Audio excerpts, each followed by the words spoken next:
Salut à tous, salut à toutes.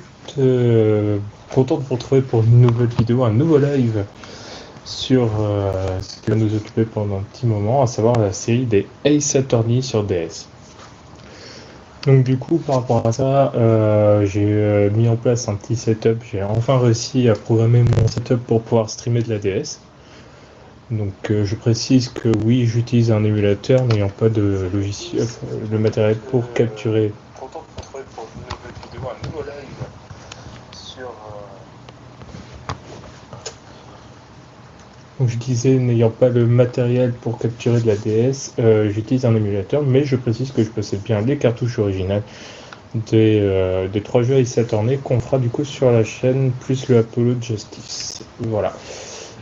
Donc, on est parti. Je commence l'enregistrement aussi pour YouTube. Bonjour à tout le monde sur YouTube, bienvenue sur la chaîne de Kira29200. On se retrouve pour une nouvelle série, à savoir Phoenix Wright Ace Attorney. On va faire les 3 jeux de la série Phoenix Wright, puisque je n'ai pas de matériel pour enregistrer, de capturer de la 3DS. Et on fera le Apollo Justice, et si les gens sont motivés, on fera aussi les jeux avec Miles Edgeworth en version originale, et Benjamin Hunter pour la version française, à savoir les Ace Attorney Investigator. Donc on est parti pour ce premier épisode du coup de Phoenix Wright Ace Attorney. Je mets un petit coup de objection quand même, histoire que vous puissiez profiter. Tac. Hop, allez, on est parti, nouvelle partie. Et on est parti pour la première volte-face. Je vais profiter un peu du début.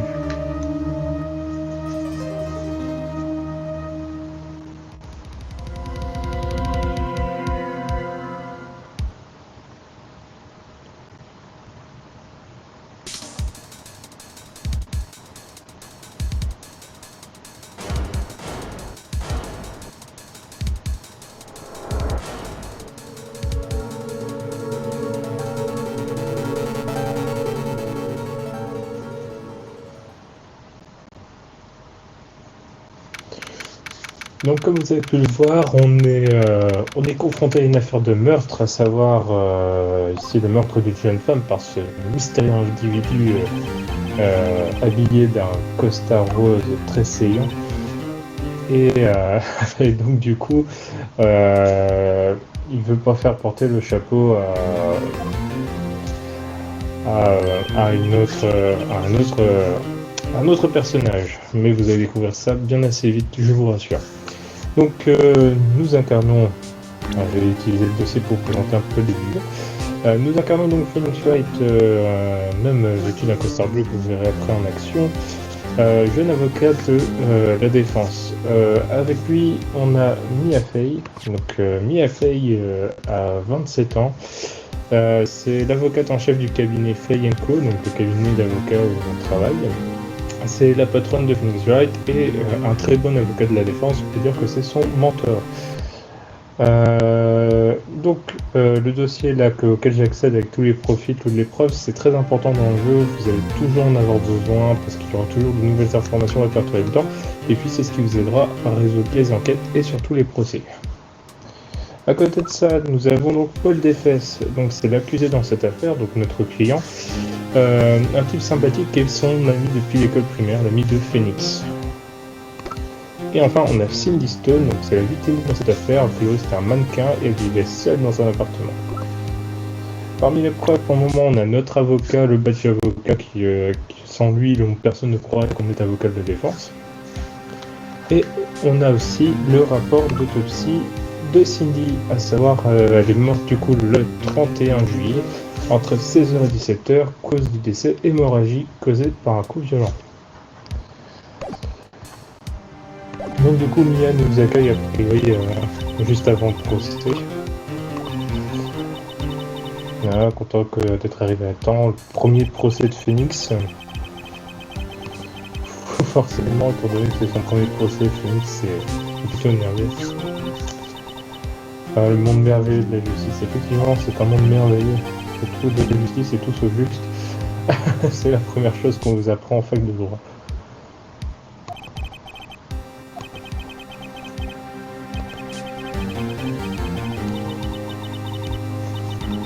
Donc du coup, on a un patron très encourageant, un peu mentor, enfin une patronne du coup dans ce cas-là, c'est elle qui nous a appris le droit et vous apprendrez que leur relation est ficelée depuis un peu plus longtemps que le travail. Et vous découvrirez tout ça avec le jeu. Là, le but sur la chaîne va être de faire les 3 épisodes principaux, donc Ace Attorney, Phoenix Wright Ace Attorney, Phoenix Wright Justice for All et Phoenix Wright Trials and Tribulation. Voilà, c'est les 3 jeux qui étaient sortis à l'époque de la DS avec Phoenix Wright comme protagoniste. On fera aussi Apollo Justice Ace Attorney, qui est en gros, on peut dire, le 4e épisode de la série des Ace Attorney. Donc là, on apprend du coup que notre client Paul Tefes, qui était notre ami, c'est aussi une des raisons qui nous a poussé à être avocat. Et c'est aussi pour ça qu'il veut sortir de là pour tous les moyens.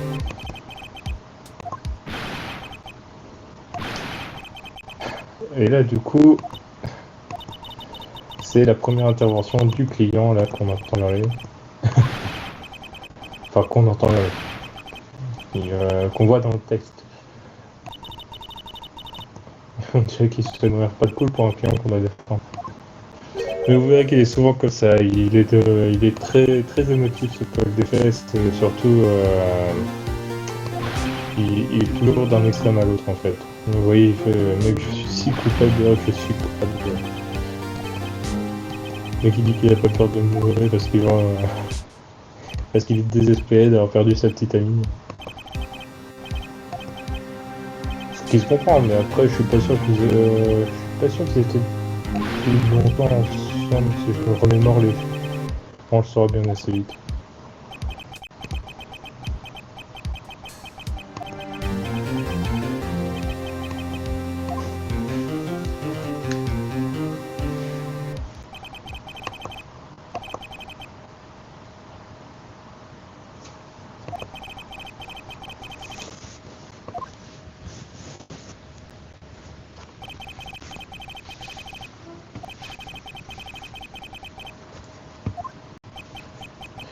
Voilà, vous verrez que Paul Tefes c'est vraiment... Enfin, deux fesses, je sais pas trop comment on prononce, moi je dis des fesses en général, et est un vrai poissard. Monsieur la poisse, c'est lui, quoi. D'où ce dicton, quand pas des fesses arrière, tout part à la dérive, quoi.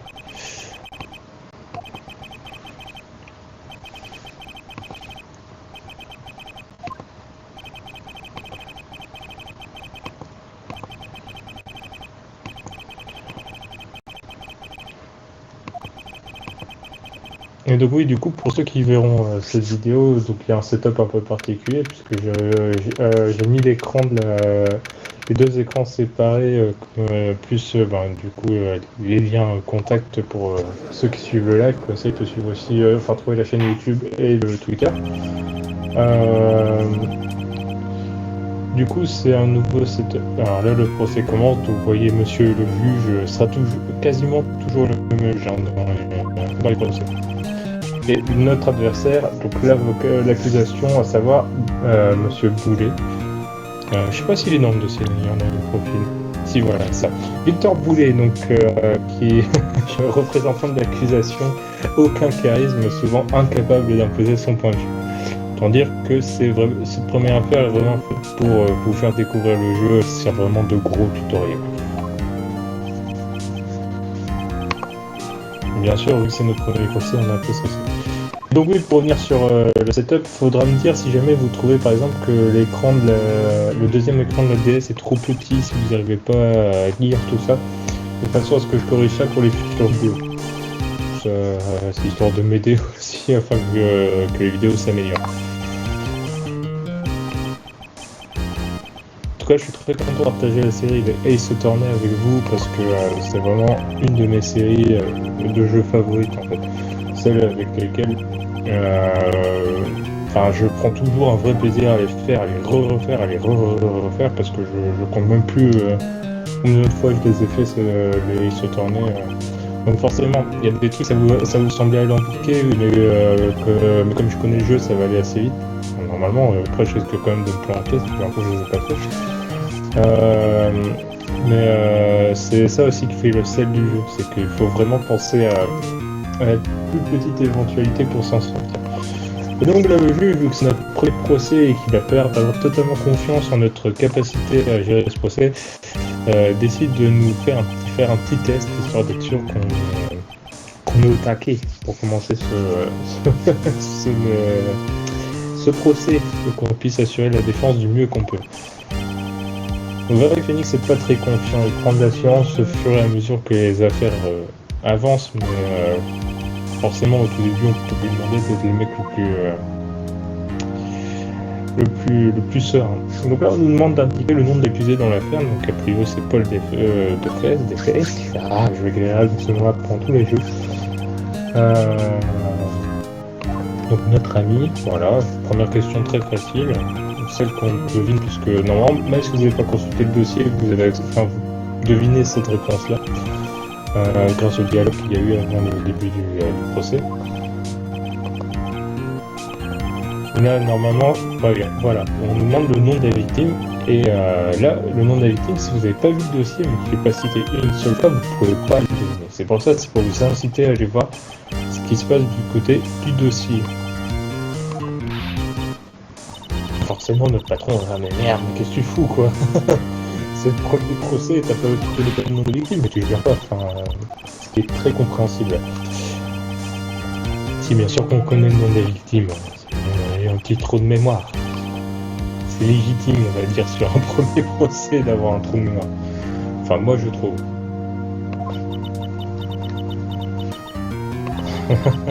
Jean-Gaming de Nugget, t'inquiète pas que tu vas en avoir des surfroides pendant l'affaire.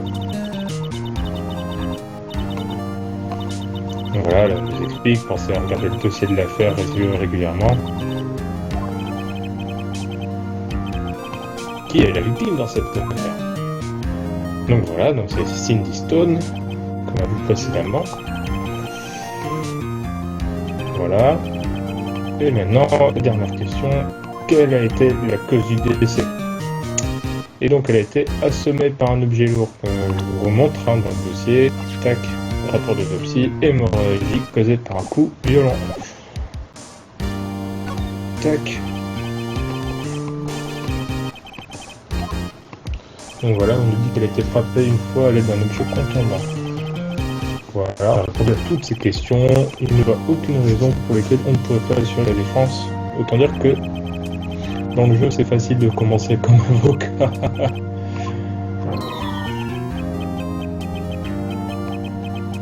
Mais j'aime bien, pour un jeu d'aide, j'aime beaucoup les mimiques des personnages. Hop, commençons par une question d'accusation, Monsieur Boulet. Donc voilà, on vient d'expliquer que la victime a été frappée à l'aide d'un objet contondant, et du coup, on va enfin nous dire ce qu'est l'arme du crime. Et donc, c'est une statue du penseur de Roland, donc trouvée par terre à côté de la victime. Donc voilà, là on a une nouvelle pièce à conviction, on peut y accéder à tout moment dans le dossier. Tac. Voilà, on nous apprend sur la statue de la forme du penseur, elle est assez lourde. Donc, en plus semble évident que ce soit l'arme du feu. Comme je vous ai dit, cette première affaire sert vraiment de tutoriel pour découvrir le jeu.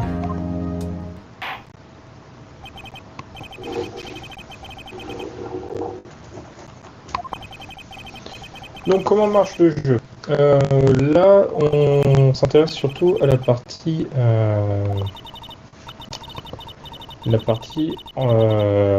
procès. Donc dans la partie procès, ça va surtout marcher à travers des échanges entre l'accusation et la défense, et puis surtout les témoignages des témoins. C'est vraiment la partie cruciale du jeu, dans le sens où le but va être de démonter trouver les failles dans les témoignages des témoins de façon à trouver la vérité quelque part, à voir avoir l'intérêt, voir les éléments qui peuvent nous servir en fait à défendre notre cause. Donc a priori le premier témoin est l'accusé directement. Et donc voilà, là, en fait, c'était plus vraiment sa copine en fait qu'elle l'avait largué il y a quelques jours, peut-être quelques semaines. Et Paul Desfesses qui prend comme exemple que Roméo et Juliette, tout ça, comme pour dire qu'ils étaient comme ça. Et comme Phoenix nous fait remarquer, bah ouais, ils sont tous morts. Elle m'a pas largué, elle répondait que mes coups de fil, elle refusait de nous voir. C'est un peu ça ce qu'on veut dire par être largué.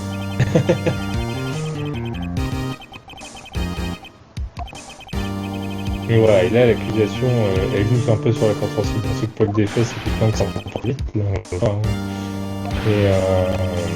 Et donc du coup, il veut faire un jeu là-dessus pour obtenir ce qu'il veut de la part de l'accusé. Hop, le passeport de la victime. Donc si on croit ce document, elle se trouvait à Sydney jusqu'à la veille de sa mort. Dommage de retour de vacances et de finir comme ça le lendemain, quoi. Bon retour, comme on dit. Donc il semble qu'elle soit rentrée la veille du combat. C'est pas possible. Elle était mannequin, sa revenu était modeste. Il semblait qu'elle ait eu plusieurs tontons.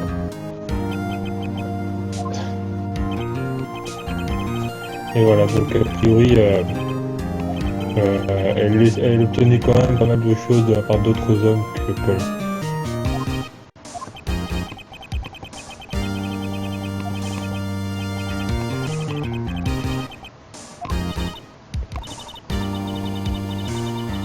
Et donc là voilà, on a des choix en fait qui nous sont proposés. Et là on nous dit il faudrait peut-être mieux que Paul ne réponde pas à la question. Donc en tant qu'avocat de la défense, on peut intervenir des fois et on a des choix comme ça. Est-ce qu'on attend et on écoute ce que Paul a à dire ou est-ce qu'on essaie de l'empêcher de répondre? Du coup, a priori, notre mentor nous a dit que ça serait mieux de l'empêcher de répondre, donc on va lui donner un signal pour lui dire de ne pas répondre. Enfin, on va demander à ce qu'il ne réponde pas. Et voilà, histoire de déstabiliser un peu l'accusation. Sauf que Paul s'emportant très vite, voilà. C'est merde à propos de Cindy.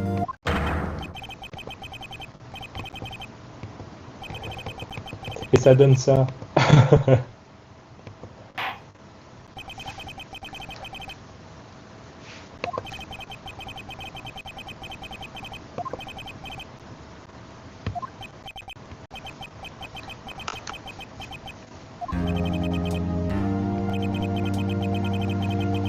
Et donc voilà, là on apprend aussi que Paul était chez la victime aujourd'hui. Autant vous dire que les éléments contre lui s'accablent un peu plus, quoi. Là on a eu un goblin juste avant, et là il ne répond pas à la question. Donc,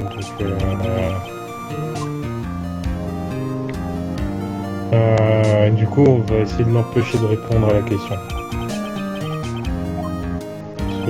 S'il répond oui, on est vraiment mal barré, quoi.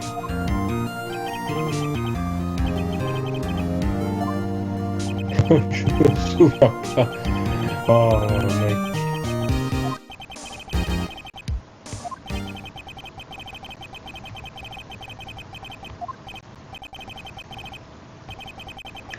Et donc du coup là on apprend l'existence d'un deuxième témoin qui a vu donc Paul se rendre chez la victime. Donc voilà, comme vient de le dire Victor Boulet, il l'a vu s'enfuir des lieux du crime. Bon. Vous pouvez avoir une petite idée donc de qui est le témoin normalement, si vous vous rappelez l'intro de l'épisode.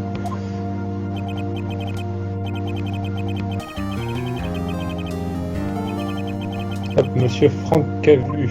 Oui, vous aurez pas mal de jeux de mots comme ça sur les noms de personnages. Et donc vous voyez, c'est notre ami en costard rose, toujours aussi élégant, qui est donc le témoin, qui prétend avoir vu donc l'accusé sortir des lieux du crime. Donc Paul est la victime sur qui il a décidé de faire porter le chapeau.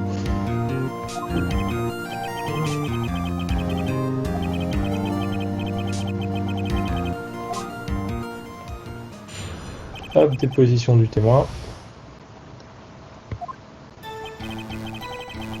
Et Je faisais du porte-à-porte pour vendre des journaux quand j'ai vu un homme s'enfuir. Je me suis dit qu'il devait être pressé car il a laissé la porte entrouverte. Comme j'ai trouvé ça bizarre, j'ai jeté un œil à l'intérieur. C'est là que je l'ai vue, par terre. Une femme, immobile, morte. J'ai tremblé de peur et je n'ai pas pu entrer.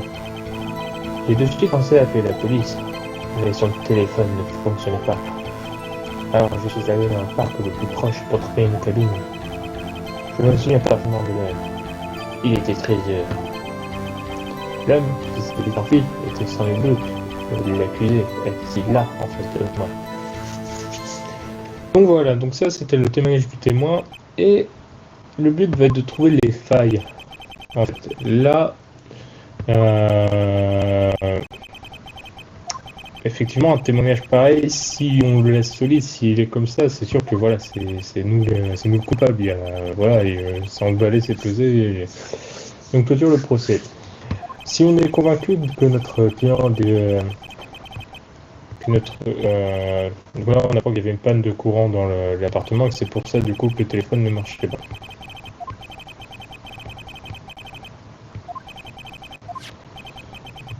Voilà, donc là on nous fait part du relevé faisant état de la panne.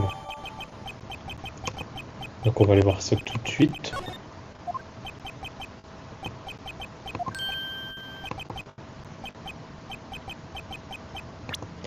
Tac. Alors, passeport. La victime est apparemment revenue de Sydney le 30 juillet, soit la veille du meurtre, et pour relevé de panne de courant, l'immeuble de Mademoiselle Stone a subi une panne d'électricité entre midi et 18h le jour du crime. Et on a accès du coup au profil de Frank Cavu et a trouvé le corps de Mademoiselle Stone, vendeur de journaux qui a vu Paul fuir le lieu du crime. Tac, on peut retourner dans Donc là on nous dit qu'on peut commencer le contre-interrogatoire, et c'est là que commence la partie intéressante du jeu, celle qui donne le plus de plaisir quelque part. Si vous êtes un peu addict à aimer torturer les témoins. Donc là on nous explique du coup, tu dévoiles les mensonges conduits dans la déposition du client. Les mensonges comme ça. Il mentait. Bah si ton client est innocent, voilà. C'est qu'il y a quelque chose qui cloche. Et maintenant, voilà comment prouver qu'il n'était pas coupable. Voilà, c'est à nous de comparer la déclaration de témoin aux pièces à conviction. Si jamais vous bloquez un petit peu, si vous trouvez qu'il y a que vous bloquez machin comme ça, je vais vous montrer comment on passe comment faire les contre-interrogatoires pour obtenir le plus d'indices sur comment faire évoluer la situation, comment trouver la faille en fait. Puisque vous avez deux possibilités quand vous faites un contre-interrogatoire. Voilà, puis sur le bouton dossier pour révéler les contradictions conduites dans le témoignage.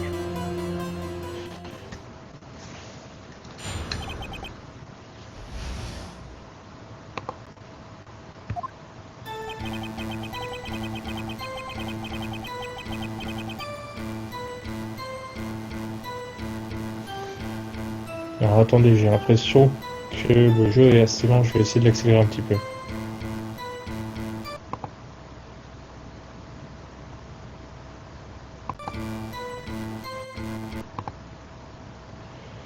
Tac tac tac.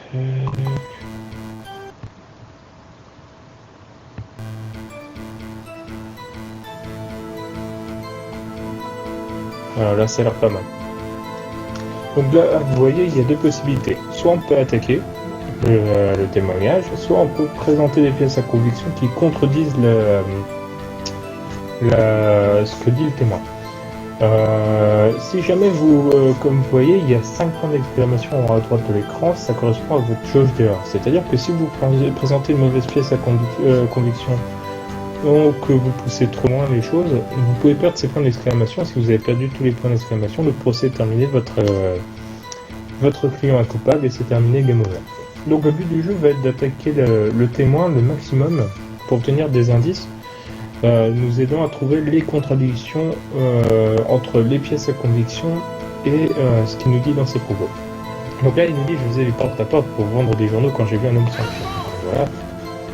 On me demande comment ça se fait.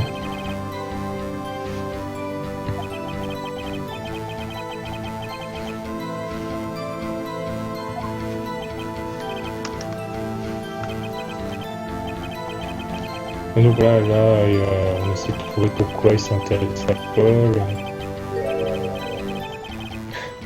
Voilà, comme un criminel qui fuyait les lieux du crime. Et le truc, voilà.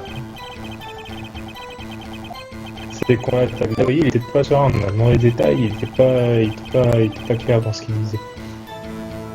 Et voilà, donc, du coup, on continue à attaquer le témoin, tout ce qu'il dit en fait. Des fois, le juge n'appréciera pas à cause de l'accusation qu'on a dit qu'il faut pas agresser comme ça le témoin. Et donc du coup, il te dira non, vous avez le droit d'intervenir 2-3 fois, mais pas trop, sinon il nous fait perdre des points les points d'exclamation en fait.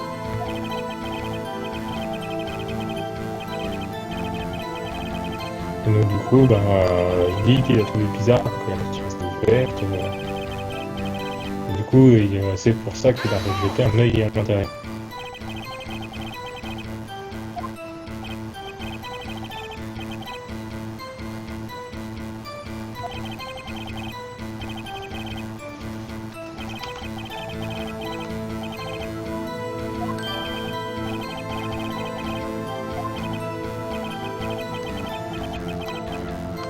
Et voilà, là on se pose la question pourquoi il l'a interrompu si vite en fait dans le fait qu'il voulait jeter un œil. Et là, c'est là que je l'ai vu par terre, une femme immobile morte. Et voilà, et nous s'attaque, elle était morte. Et du coup, non, il peut pas l'affirmer.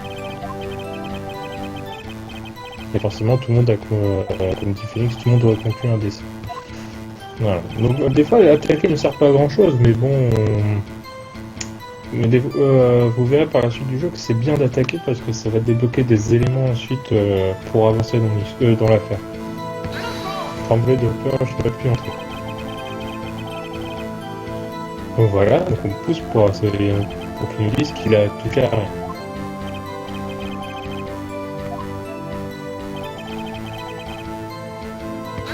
Donc forcément, le réflexe appelé la police.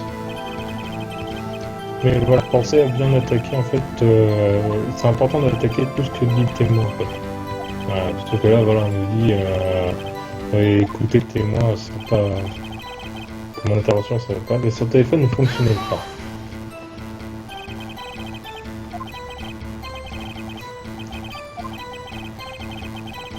Et voilà, justement. Et comme il nous a dit qu'il avait touché à rien, et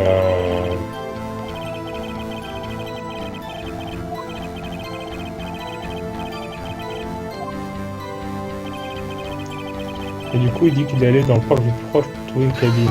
Bon. On a un peu à l'air de téléphone portable. Et il dit qu'il n'en avait pas, qu'il était au bout de l'après-midi et qu'aucun voisin n'était là. Bon. Soit. Et donc du coup, là il dit, je me souviens parfaitement de l'heure, il était 13h. 13h, est-ce qu'il en est certain? Il fait oui, absolument. Et là du coup, là vous avez l'indice. Il a l'air très sûr de lui, 13h, et là, voilà, le patron nous dit, est-ce que ça peut pas être un... Et là, présente une pièce à correction pour le contredire. Voilà, et là il nous dit il était 13h. Sauf que si vous vous rappelez bien, d'après le rapport d'autopsie, elle est morte entre 16h et 17h, c'est donc pas possible qu'il était 13h quand... Donc on lui présente le rapport d'autopsie. Objection, voilà.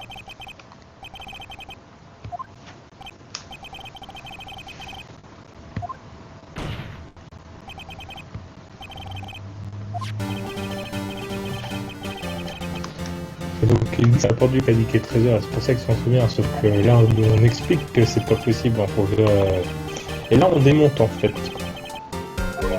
son argument. Voilà, là vous voyez, il est un peu stressé. Du coup l'accusation essaie de défendre son témoin, il veut que son affaire soit solide.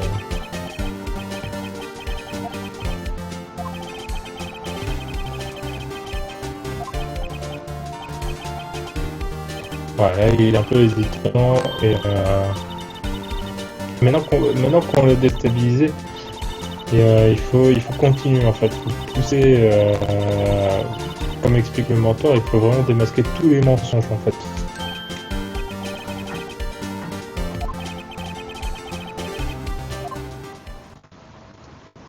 Du coup, là, on a un nouveau témoignage pour nous dire pourquoi il pensait que c'était 13h.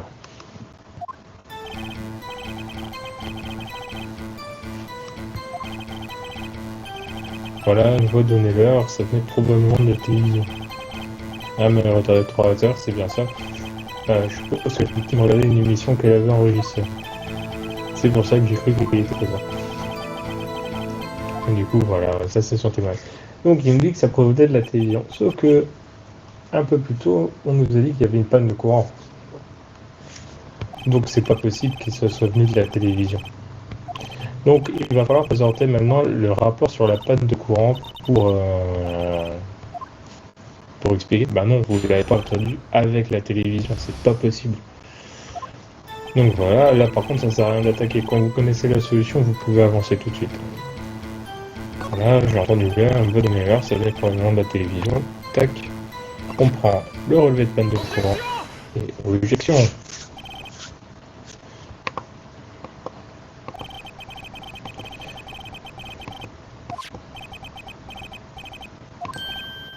Et voilà. Il est impossible que vous ayez entendu une télévision lui-même un enregistrement.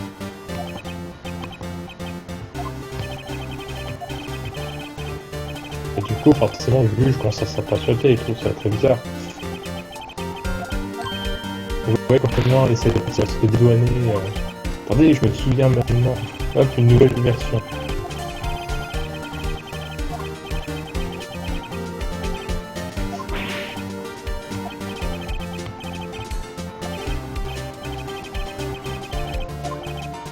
Donc du coup là le témoin dit ah mais c'est parce que j'ai découvert un corps, c'est pour ça j'ai hésité, c'est pour ça que je suis pas bien là quand il s'agit de rappeler les faits. Le juge lui dit bon ok, on va t'écouter à nouveau.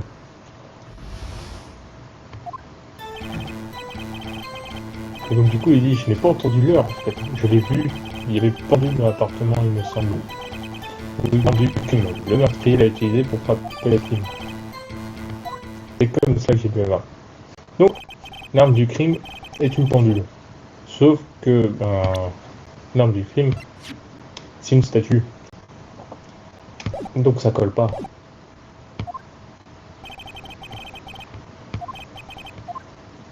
Donc du coup, il va falloir continuer comme ça à démanteler toutes ces incohérences, de façon à obtenir vraiment la vérité dans le témoignage, on ne peut pas obtenir le vrai témoignage. Oui, l'arme du crime, le meurtrier l'a utilisé pour frapper la victime. Tac, on montre la statue.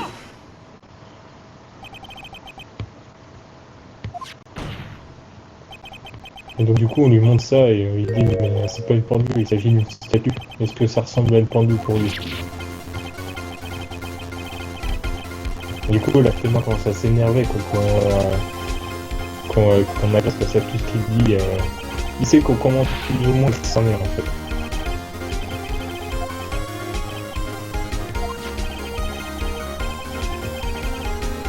Et donc voilà, là l'accusation nous apprend qu'en fait c'est une pendule, que quand on bascule le cou du penseur, elle donne l'heure. Donc là on va avoir l'arme du crime qui va être modifiée. Et là du coup là, sa déclaration peut sembler cohérente. Sauf que la déclaration est-ce qu'elle nous vient à présent. Pourrait-elle penser que non, elle ne veut pas nous gêner, parce que voilà, il a résolu le problème, oui, ok, il a peut-être vu la pendule, sauf que il faut abaisser le coup pour obtenir l'heure. Abaisser le coup signifie qu'on a touché la pendule. Et il nous avait pourtant dit qu'il n'avait touché à rien, peut-être hormis le téléphone. Donc ça reste quand même bizarre qu'il sache que c'était une pendule, ça se devine pas comme ça. Voilà, comme l'explique Phoenix, la seule façon de savoir que l'arme est pendule, elle doit tenir dans sa main. Or, le témoin déclare n'être jamais entré dans l'appartement. Donc voilà. Donc, là on a deux possibilités.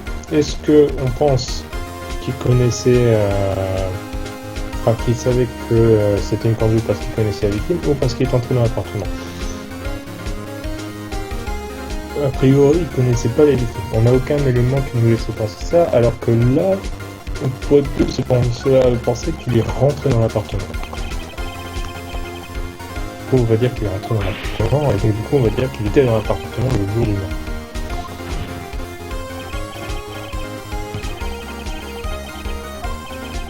Donc du coup, Frank nous dit que c'est le fait que c'est lui qui a tué la victime, et du coup, c'est en frappant la victime avec la pendule que ça a déclenché la voix de la pendule. Et c'est comme ça qu'il est en production.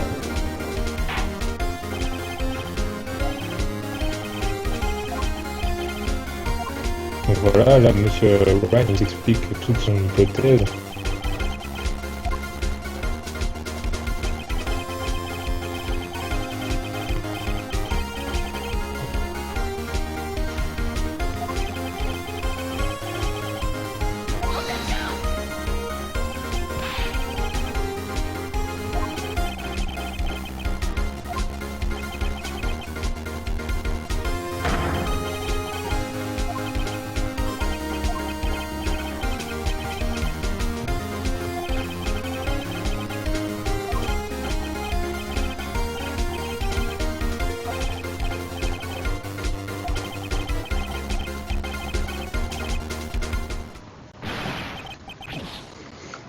Et là, on vient d'assister à un petit craquage de notre témoin.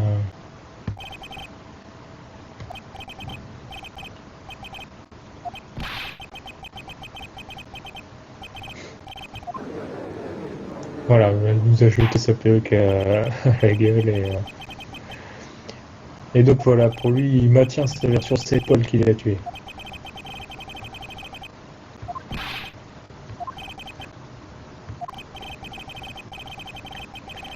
Et donc du coup, on nous demande de prouver que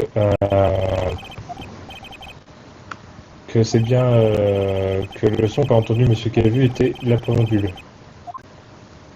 Et donc du coup, le seul moyen de prouver que l'heure venait bien de la pendule, c'est de faire retentir la pendule. Ça, on saura que c'est elle qu'elle donne l'heure. Du coup, on la déclenche, tac.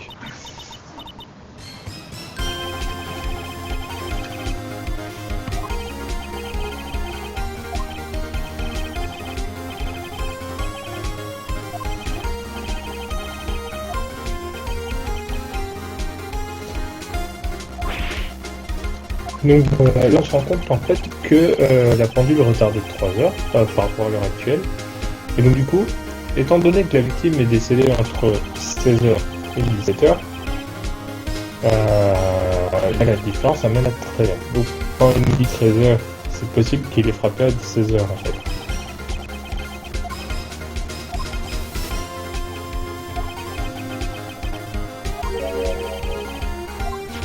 Donc là, le témoin nous dit que même s'il retarde maintenant de 3 heures, il prouve qu'elle retardait de 3 heures au moment du crime.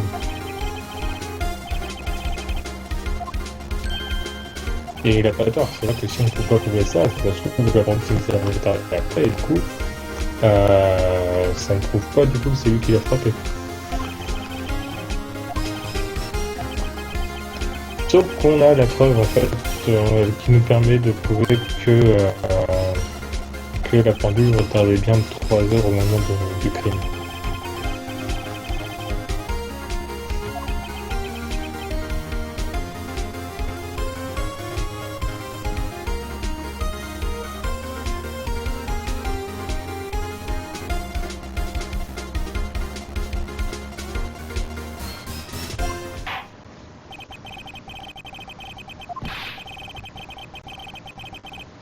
Donc voilà, là, a priori, Phoenix ne voit pas ce qui nous permettrait de prouver ça, que la pendule avançait de 3 heures au moment du meurtre.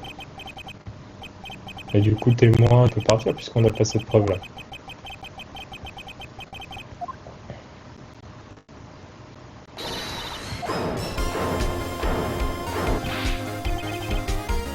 Attendez-vous comme ça des petits retournements de situation. Hein.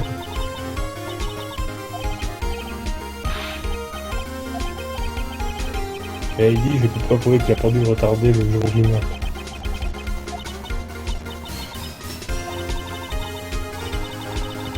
Et du coup, là, cette phrase-là de Mia, à savoir repenser les choses sous un autre angle, va être vraiment la philosophie des jeux Ace-Attorney.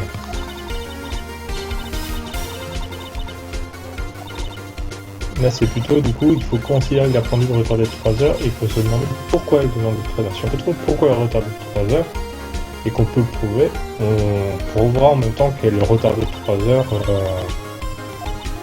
le jour du lien. Du coup, peux-tu imaginer que la produit retardée pourquoi la produit retardée de 3 heures? Et du coup, on peut avoir cette preuve-là grâce à ça et le passeport en fait. Que du coup, elle est dessinée, c'est pour ça en fait que la pendule ne retardait pas 3 heures, mais avançait de 9 heures en fait.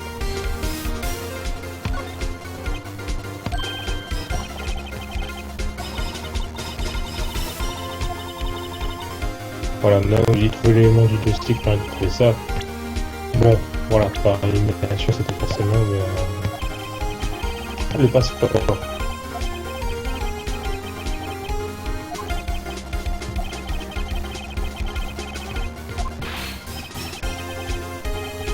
Écoutez-moi à confiance parce que pour lui on n'a aucune preuve en fait, pas que ça.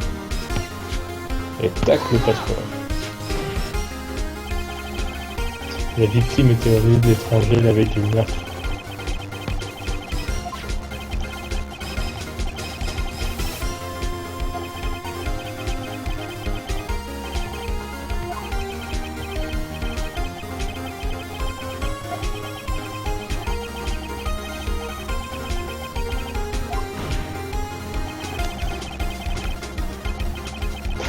Du coup, la petite blague, Monsieur Calu, non, plutôt Monsieur Café.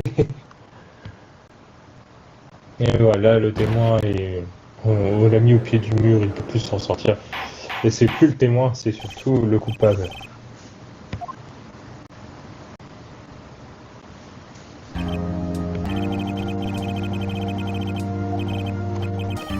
Donc du coup, qu'est-il est devenu de Monsieur Calu? Bah voilà, il a été arrêté et emmené.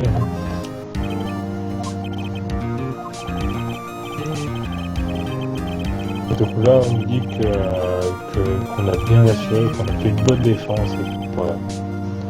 Qu'en plus d'avoir innocenté notre client, on a pu trouver le vrai coupable.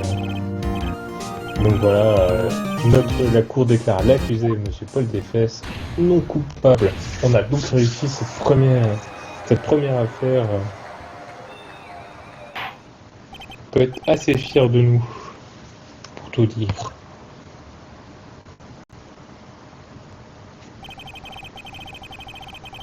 Voilà, finalement, il s'est avéré que Frank Cavill n'était qu'un vulgaire cambrioleur. Il se faisait passer pour un vendeur de journaux afin de repérer les appartements vides. Ce jour-là,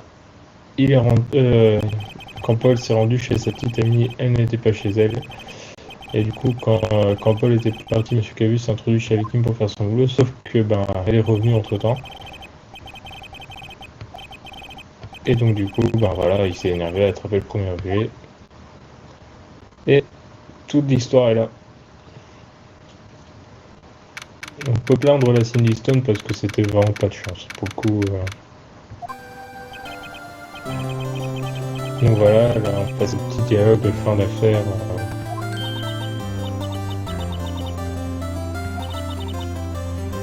Voilà, le patron nous fait t'as fait du bon boulot.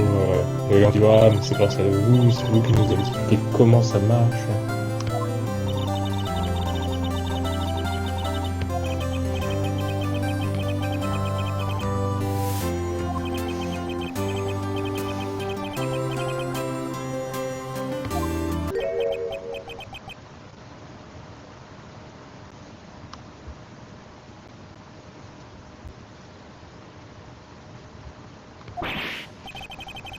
Du coup, Paul s'en remet pas.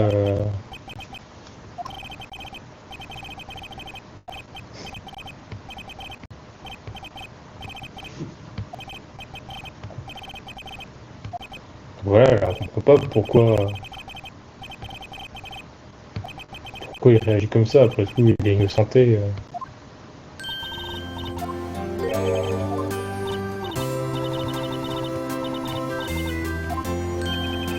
Et du coup, voilà. Vous allez vite découvrir en fait que Paul a une jolie fille en général ça s'arrange.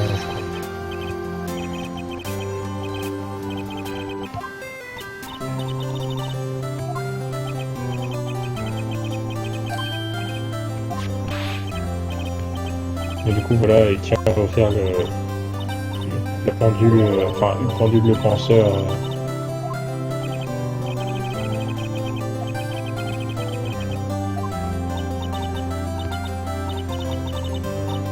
On apprend que c'est pas qu'il les a fabriqués à cette pendule-là, donc du coup il en offre une à Mimir.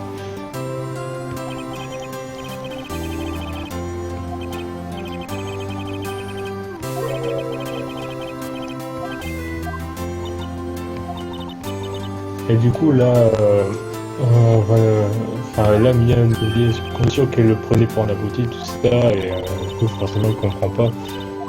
Et Mia nous explique qu'à sa façon elle tenait beaucoup à Paul et c'est à nous, on va devoir le prouver. Et à chaque fin de l'affaire comme ça on a un petit dialogue où on peut encore améliorer, enfin on peut un peu améliorer la situation, enfin la fin si on veut dire de l'affaire. Avec en général on nous demande quelle pièce sa conviction peut prouver machin. Là du coup quelle pièce sa conviction prouve que Silverstone tenait bien à Paul. Et bien c'est la statue tout simplement puisqu'elle a conservé la statue de Paul et qu'elle l'avait même ramenée avec elle dans sa valise. C'est une statue assez lourde. Voilà.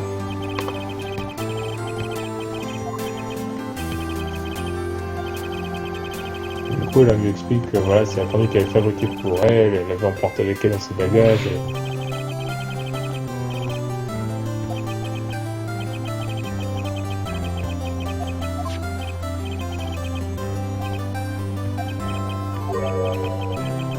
Donc voilà, l'histoire est un peu améliorée.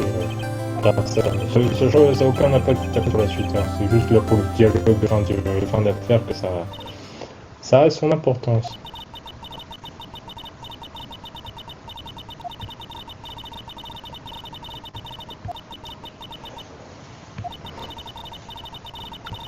Je vais profiter un peu de la fin.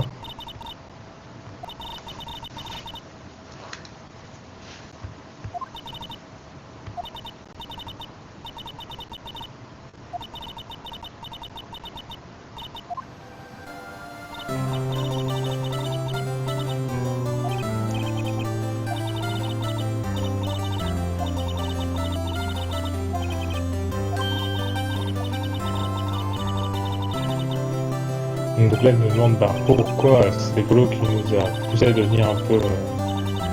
Enfin, devenir avocat. Mais on le saura par la suite.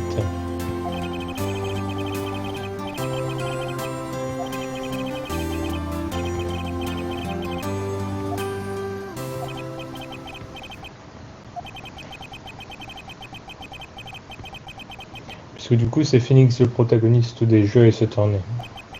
C'est pour ça qu'il dit que la pendule aura une influence par la suite.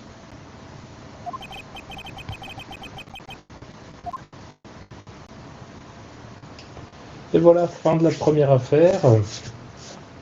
Donc, de la première volte-face. Et du coup, on a débloqué le nouvel épisode, la volte-face des sœurs.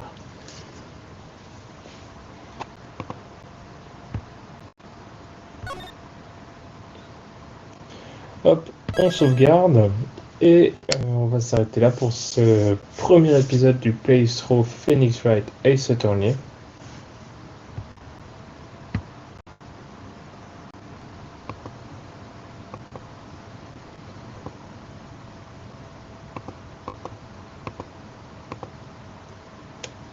Sauvegarde impossible. Je résoudrai le problème d'ici la suite. Et moi je vous dis à bientôt, j'espère que cette série vous plaît, j'espère que vous aurez aussi envie de voir la suite, enfin en tout cas que vous prendrez autant de plaisir à voir cette série que moi à la faire. Moi je vous dis à plus tard tout le monde, à bientôt, et n'hésitez pas à me donner vos commentaires sur ce qui va bien, ce qui va pas, de façon à ce que je puisse améliorer la qualité des futures vidéos. Merci beaucoup, ciao tout le monde, salut.